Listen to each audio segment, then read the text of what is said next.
Fifi, just before we get started, how do you think we should describe you? Artist, illustrator, wow creator? How do you describe yourself? I describe myself as an artist, an illustrator, writer and costume and props maker. Okay. That kind of covers it. Yeah. Okay. You've done a lot in your life. I guess, first of all, we're here to talk about WOW though. Yes. Because this is your 30th year entering WOW. Mm-hmm.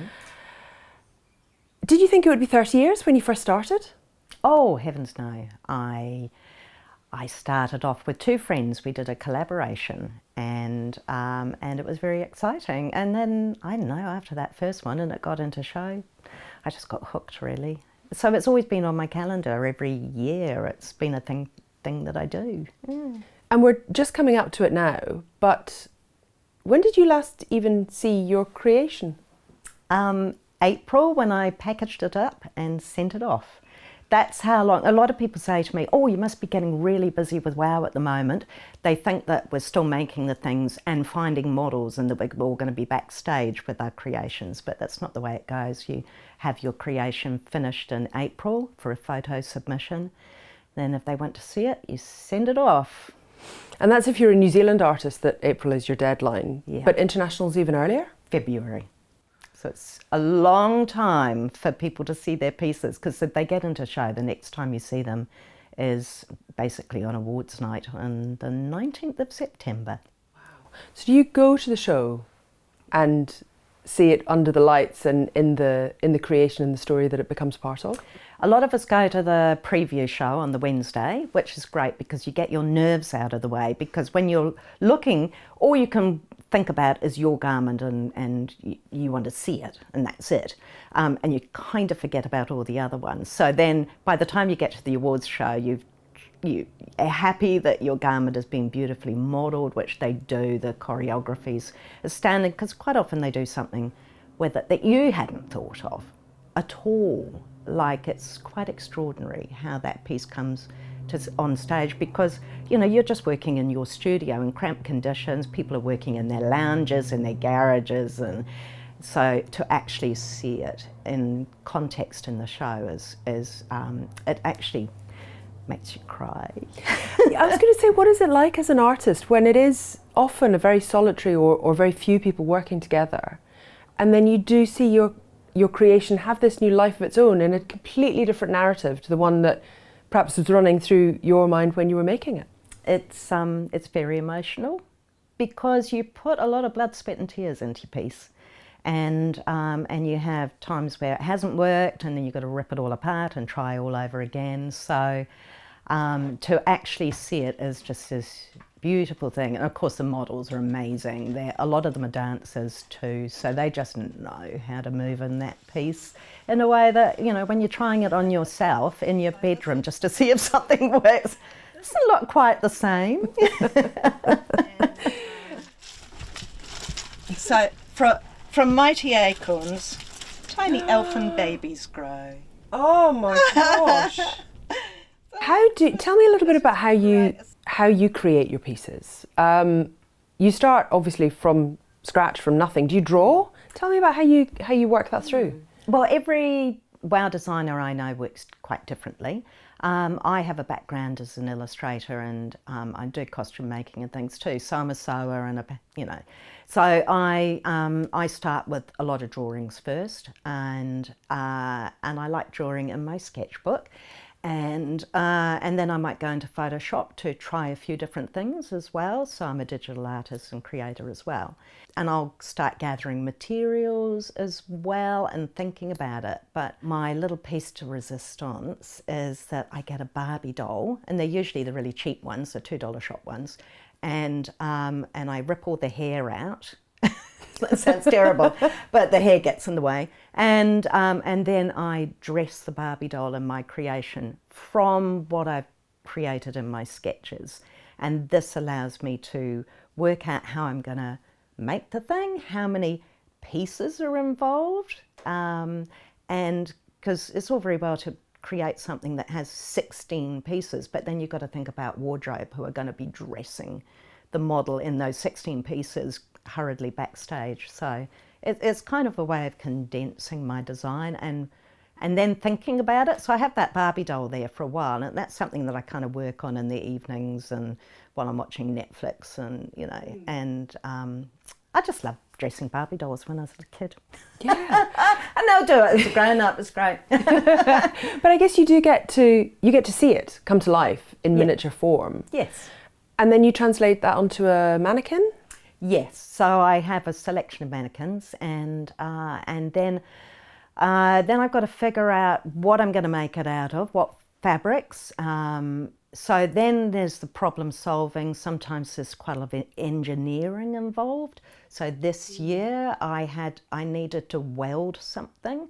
So I taught myself a technique which is called brazing. And if you say, oh, I did some brazing, people think you're talking about a steak in a pan or something like that. But no, this is a sort of advanced soldering. It's like with a blowtorch, not quite welding with the full-on mask. And so I taught myself that, and didn't burn the house down, which is great. Because, it could have been touch and go. And so it's all that. There's a lot of prototyping goes on. There's a lot of working with materials and discarding them too, going, no, that's not going to do it for the look I want. A lot of research. So I do a lot of image searching also to make sure that I'm not making something that I think is original, but something I actually saw on Pinterest and is stuck in my head. So I do reverse image searches on my design just to make sure that I haven't been subliminally, influenced by something. I think that's really important, because it's very easy to think, oh, I've got this original idea, but it's actually something you saw and forgot that you saw. Yes. What can you tell us, because I know it's very limited, but what can you tell us about this year's creation? Oh, what can I tell you? I can't tell you the name, but I can tell you that it was being influenced by the art of an 19th century artist, and it's a homage to his work, but recreated. It's very hard to say because I want to tell you all about it. But it's big, it's beautiful. I came up with the idea in 2012. I started drawing designs back then. I had no idea how I'd make it, because there's a certain element of it that I used the brazing technique for that I didn't know that I needed to do. I was thinking paper mache and it wasn't going to work, and so structurally over these last years I've learnt enough techniques and taught myself new things, and also working with some new materials that weren't available back in 2012 to create the piece that I wanted to do and have it be perfect. Yeah. So it's been percolating away for 13 years. It has, and it's been at least 2 years in the making, because I started making it before last year, and then I realised, I actually need 2 years to make this, because there was a lot of detail work, there's a lot of hand sewing in there, and I thought, this isn't something I want to rush. So I made another piece instead that didn't take quite so long, and Scarhack the Singed, which won the Sustainability Award last year, which was a surprise and a delight. I broke my arm in the middle of making it as well, my elbow. That was fun. So all these things can come in to stop you working on your thing, and of course other work that you're doing as well. We've all got other jobs, Yeah. I guess, tell me a little bit about, or maybe, I don't know if you can you tell me any more about this artist? Because it's obviously someone that you've known about for a very long period of time. Is it one of your favourites? Is it someone who you think has influenced your work over your career? Well, I have used his work, images of, because it's all out of, it's all public copyright now. And they're botanical and biological illustrations, and a lot of them are from under the microscope. And he was a bit of a problematic anthropologist, but we won't go there. But he was a Darwinist, and but his artwork is stunning, and it's been quite a big influence on art and architecture over the last century. And I was just fascinated by his artwork, like this man who is a scientist basically just did these incredible pictures.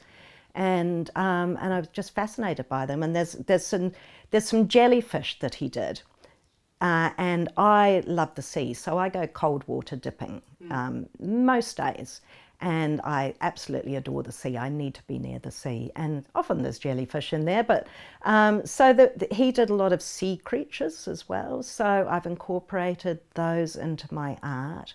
And the whole piece was basically a homage to his first wife, who died tragically when he was 30. Yeah. Wow. And so it's an interesting number popping up again because it's your 30th at WOW. Is. Yeah. And you've been thinking about this since 2012, taking 2 years to make. But you think this might be your last piece for WOW?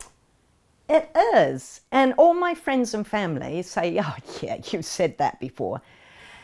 And I've only said it when I'm like, oh, I'm done, mostly because I've been exhausted. But I think 30 pieces over 30 years just feels like a good time to draw a line under it. Not because I've got any issues with making a WOW piece. I've loved it.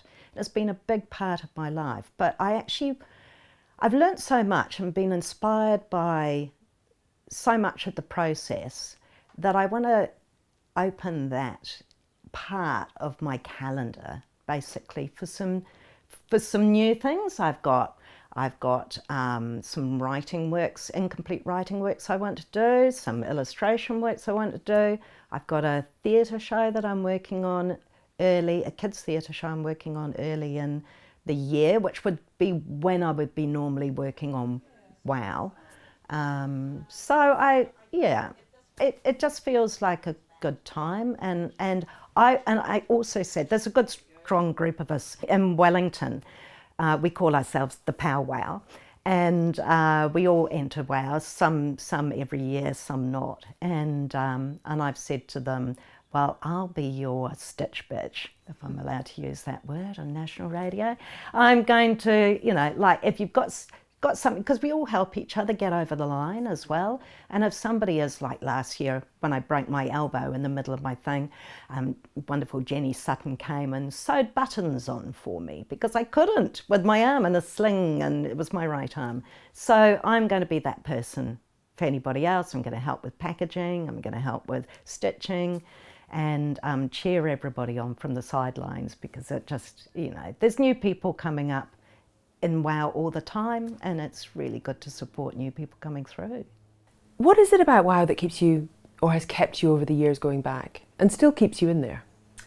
I think it's the joy of creating something, because I'm trained as a commercial artist. I've been a commercial artist all my life. So somebody gives me the brief, they need a picture of something, I draw that. Whereas WOW, I get to create the brief. So it's my form of, I've never been a fine artist. I'll never say that I would be a fine artist, but it's my form of fine art. In the same way that writing is, you create a piece of writing. Nobody's telling you what to write unless you're a copywriter.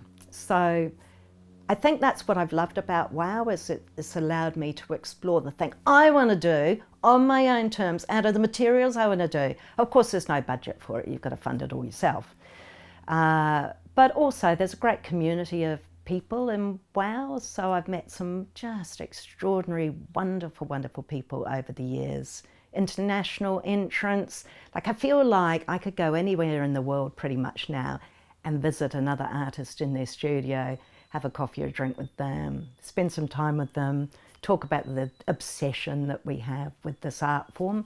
Yeah, it's great. How much of it to you feels like a crossover between, I suppose, the different parts of your world and the different parts of your career? Because talking about your piece for this year, there's a story behind it. There's obviously an awful lot of narrative, essentially, that's embedded in that one singular piece. And you do write stories and you illustrate stories and you make costumes for theatre shows. How much of, right at the bottom of it all is the story for you? Story is all. I've never approached a piece of wow by going, I've got 200,000 widgets that I want to use, what shall I make out of them? I'm not that kind of artist, so, and I'm not an organic artist. I don't start something and just see how it develops. Everybody's process is quite different, so mine is very design driven, and having had that training as a designer and illustrator, I'm looking at I work with story all the time because I'm a children's book illustrator. So story is really important. How best to express this? It's the story that sparks the idea, the visual image, and then I start running wild with that. And it's the story that keeps me awake in the night or wakes me in the night, and then I start designing it in my head. There's a lot of, I'll go for a walk or a swim and my head is a riot of pictures. So a lot of the design goes on in your head without actually even putting anything on paper, and then putting it on paper is the next thing. And writing about it as well. So I think the thing that people probably but should know about all the pieces that are in WOW is behind everybody's entry, there's a story. You don't get to see that on the stage. You have there's a little piece in the catalogue, so people go, oh, that's amazing, what on earth is it? They'll probably say that about mine. What is that thing? But if they read the story, they'd know what it's about. Yeah. How did you get started with art? Well, my mother always said that as soon as I could hold a pencil, I was drawing. So I always loved it. Hated anything to do with sports. So I was not that kid outside doing sporty things. I was that kid that was going, oh, I've got a bag of felt, I'm going to make something out of that. So I've always been a maker, and I always loved drawing, and I wrote my own quite bad stories. And illustrated them? Oh yes, I did an epic novel one time. I wish I still had it. Anyway, it was a highly illustrated romance novel when I was 12. Wow. It was very seemly, it was it wasn't that kind of romance novel. And so, going through, I had the most highly illustrated exercise books at school. I drew my way through school because I wasn't very good I couldn't do maths terribly well. I was bad at sciences, all of those sorts of things. So I used to do really fancy title pages and highly illustrate my French and Latin books. We did Latin back then. And then I heard about Wellington Polytech Design School, which of course is now Massey University Design. And I put in an entrance portfolio. I got into design school, and that's where I felt like my life actually started, and found my tribe. And and I've been illustrating basically ever since. I thought I'd just work in advertising and illustration for the rest of my life, but the costuming elements started happening, really spurred on by WOW, by seeing a little exhibition, a mini exhibition years ago, back in 1994 in Mirabelle Mall in Christchurch, where I was living at the time. And I saw Donna Demente's work. She's an incredible artist in Oamaru, and that was it. I was just like, this is like something I knew about costume for theatre and things, but this is a whole different beast, and I want a part of that. So FOMO is a big thing. FOMO is a big thing. Yeah. I guess as well, you've inspired a whole generation of children through your work on things like What Now? Because you did arts and crafts on TV as well. Have you ever come across anybody, I guess in the world of WOW, or indeed more generally in the world of art, who remembers seeing you on their TV as a child? I do get the odd person, and they say, oh, I saw you on What Now? I used to love doing those things. I used to, every Saturday morning I'd be there. Or was it Sunday? I can't remember now. It's so long ago. And that's very cool for me. Like, I really love hearing that.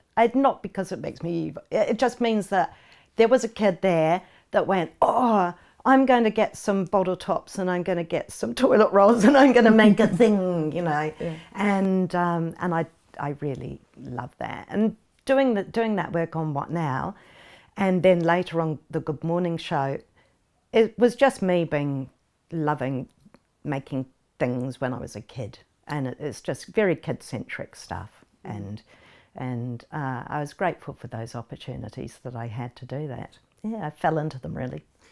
Because I guess for a lot of people, you know, you're going to work, you're doing the housework, you're looking after the children, you're doing a lot of things that are very practical, but maybe don't have an awful lot of space for creativity or for art or to be able to explore any of that world. So how important do you think it is to just give people a little nudge and remind people that actually you can create something out of not very much and make it beautiful? And what does that give people? I think it's really important to use your hands. So using your hands, those tactile skills, those fine motor skills, and then the connection between seeing an object, like an egg carton. Love an egg carton. Seeing an object and then going, oh, it is more than an egg carton. It could be with some ice block sticks, it could be a dog, and that dog could have a character of its own, and that dog could be part of a story, and I could write a story about that dog that I've made out of some bits of egg cartons. So it's seeing the possibility in things that's just not already just fed to you. Because I mean, now that we have screens, and I'm like this on my phone all the time. And then sometimes I'll look at Instagram, I'll see some amazing things on Instagram and think, why do I even bother? And then I'll put it down and go, look, some of these things are highly curated and made for Instagram, and it's just not a 5-minute thing at all. And then put it aside and go, okay, so what would I see that I could make that would be fun? And I think where people can sometimes get caught up is they think that if they create a piece of art, it has to be for sale. And it doesn't. You know, I don't create pieces of art for sale. I make a living out of making art on commission for people, and I'm not talking about paintings, I'm talking about costuming and illustrating books. But you can, for instance, write a story. You can illustrate that story. It doesn't have to be a book that is sold in Whitcourse at all. You can do it for your family. And very often that's what it's best for. Your children will love it. Your grandchildren will love that. It doesn't mean you have to make a commercial enterprise out of it. And I think that's where people get really held back. They go, if I start this artwork, if I go to a course and learn how to make, you know, a thing, doesn't matter what it is, then I have to be able to sell it. You don't. You can make it for the pleasure that it gives you. And I think that's probably where I'll be heading for. I've now got my gold card. So exciting. It's like having a Creative New Zealand grant that I didn't have to apply for the rest of my life. It's just great. So it does give me, some options for actually just exploring some different art forms and just seeing where that goes. And, yeah. Where do you think that might go? I mean, do you see more writing in your future? Do you think it's more physical pieces of art? Do you have a sense of that? I think I've got some writing projects I'd like to complete, and one of them's a graphic novel. So I haven't tried the graphic novel form before, and I think this piece of writing that I've been playing with for an equally long time, as this piece of wearable art this year is. I think I've found a way to go with it that will work better than just straight prose. So I will possibly have the luxury of time to do that. But of course, I go, right, I'm going to spend some time, I'm going to take up yoga, I'm going to do these things, and I'm going to write my memoir. And then somebody emails and goes, hey, we've got this tasty wee project. Are you in? Are you keen? And, oh, we have some budget for it. So then I go, yep. And I put those other things aside. So I think there's always the novel that you pick up to start writing, and then immediately you do some other more interesting work comes in, which is probably the right thing, because possibly that novel should never be published anyway. What is next for you? Is it the theatre show? It is a theatre show, but also the day after the WOW Awards, we're going to France, dog sitting. I haven't been back to Europe for over 20 years, and I'm really looking forward to it, and I'm going to soak up every single art gallery that I can, and we're going to Britain. We lived in Bristol for a couple of years when our kids were younger, and we're catching up with people there. So I'm going to immerse myself in London in the V&A Art Gallery, and then I'm kind of come back. But what I'm taking, I'm not going to put 1 million photos on Facebook, because I'm just not going to do that. I don't think that helps anybody showing your fabulous journey. I am taking a sketchbook, bought a brand new one, and I'm going to draw and sketch every day and move away from digital. And then I'll just see what comes out of that. And I think in that many weeks away, 7 weeks away, we're going for, something will come up for me that I see the path clear. But in the meantime, yes, the theatre show, kids' theatre show, based on the work of Ruth Paul Picture Books, who's a good best friend and an amazing writer and illustrator. That must be quite a joy, being able to bring to life the creations of a friend as well. Oh, it is. And I also really appreciate that she trusts me with it too. So I'm taking her work and I'm creating costumes from it, which is delightful.